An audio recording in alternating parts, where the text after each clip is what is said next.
நாகும் அதிகாரம் 2.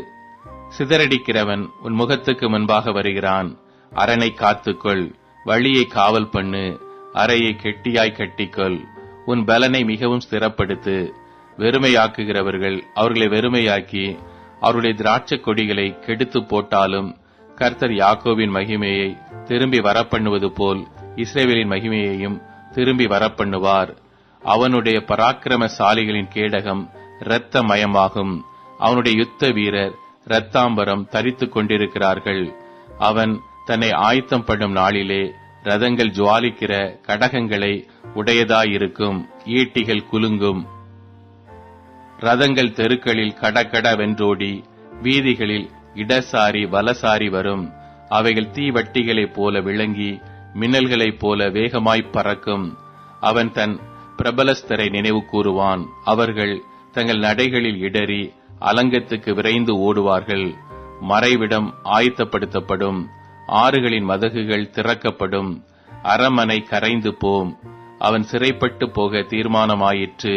அவளுடைய தாதிமார்கள் தங்கள் மார்பிலை அடித்துக் கொண்டு புறாக்களைப் போல சத்தமிட்டு கூட போவார்கள்.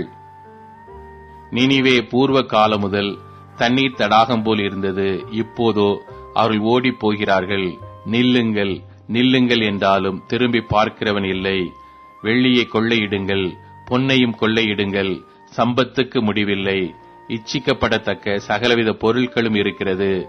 அவள் வெறுமையும் வெளியும் பாழுமாவாள். மனம் கரைந்து போகிறது. முழங்கால்கள் தள்ளாடுகிறது.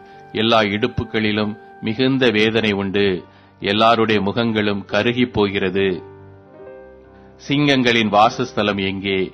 பாலசிங்கம் இறை தின்கிற இடம் எங்கே? கிளசிங்கமாகிய சிங்கமும் சிங்க குட்டிகளும் பயப்படுத்துவார் இல்லாமல் சஞ்சரிக்கிற ஸ்தானம் எங்கே?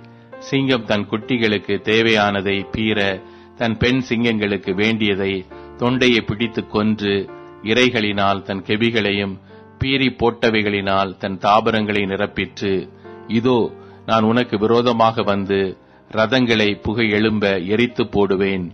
பட்டயம் உன் பாலசிங்கங்களை பட்சிக்கும். நீ இறைக்காக பிடிக்கும் வேட்டையை தேசத்தில் அற்று போக பண்ணுவேன்.